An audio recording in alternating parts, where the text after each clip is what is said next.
Thank you very much, Ms. Ocasio-Cortez. Mr. Chair, I would like to be sworn in. I'm sorry? I would like to be sworn in. Oh, all right. We usually don't require a swearing in, but you want to be sworn in? Fine. Yes. All right. Okay. Do you stand up, please. Do you swear or affirm that the testimony you are about to give is the truth, the whole truth, and nothing but the truth, so help you God? I do. You may be seated. Let the record reflect that Ms. Ocasio-Cortez answered in the affirmative. You may proceed. Good morning, Chairman Cummings, Ranking Member Jordan, and distinguished members of this committee. When I was asked to testify today, I frankly didn't know where to begin after our visit to the border.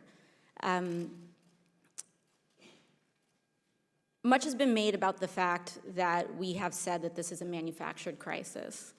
And in many ways, it is manufactured in that it is wholly unnecessary. It is unnecessary to separate children from their families. It is unnecessary to have a policy to detain innocent women and families that have harmed no person and are legally seeking asylum in the United States of America. It is unnecessary to have a policy that calls children unaccompanied when they arrive with older brothers, sisters, and grandparents, and treat them no differently than human traffickers.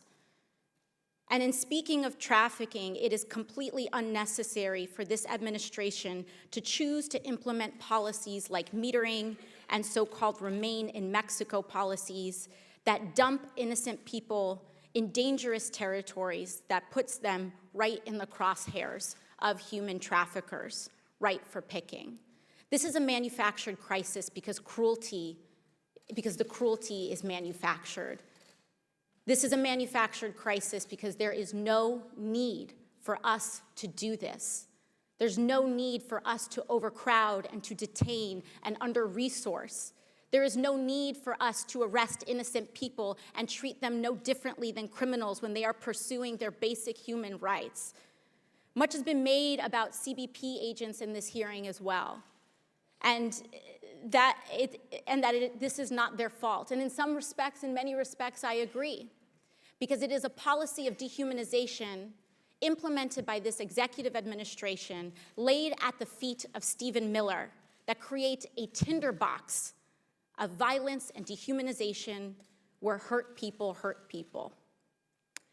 I would like to seek unanimous consent to submit the records of the names of 17 women I met during my trip to the border. I think one of the reasons, and what has been spoken of, is that there's two different universes, and it feels like we're speaking in two different worlds. And one of the reasons for that, I believe, is because when we took our tour of the border, one of the first things that we were told was that we were not allowed to speak to the migrants, that we were not allowed to have contact with them, that we shouldn't. And this was given for reasons of, quote, their safety or for the expediency of the tour. And after we entered and after we were asked to surrender our cell phones at the beginning of the tour, we went in, and one of the CBP officers, after that morning, it being revealed by ProPublica, which I would also seek unanimous consent to submit to the record. While it was revealed by ProPublica, a secret Facebook group where CBP members were planning to harm or encouraging harm of myself and Congresswoman Escobar, as well as mocking the deaths of migrant children. Into that environment, we walked into this facility. We were asked to surrender our phones and be guarded by the people without a guarantee that no one there was in that Facebook group. We went in, and one of the officers attempted to sneak a photograph of myself and other congressional members. And at that point, we asked to enter one of the cells. We were allowed to speak to the women, and these are the women that we spoke to. It's their handwriting. And while we are being asked to speak only to officers, we are not getting the accounts of migrants, of their treatment, of what they are experiencing.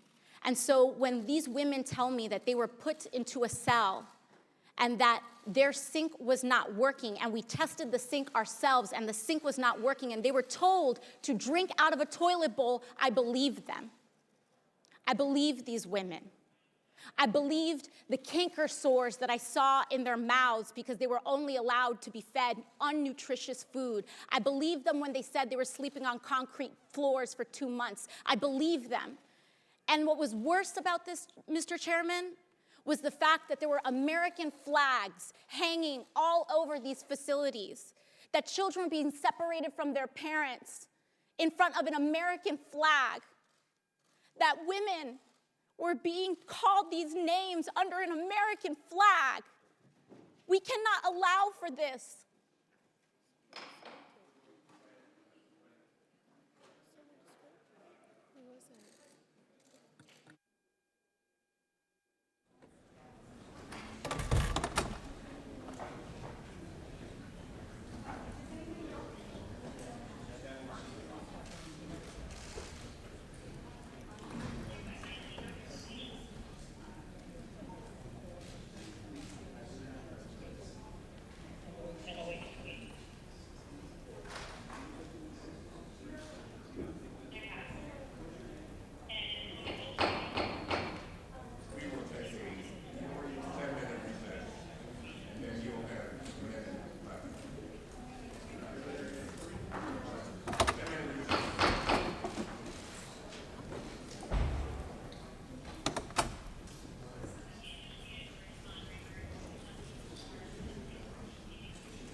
Representative Green, who is a medical doctor, just told me she'll be okay.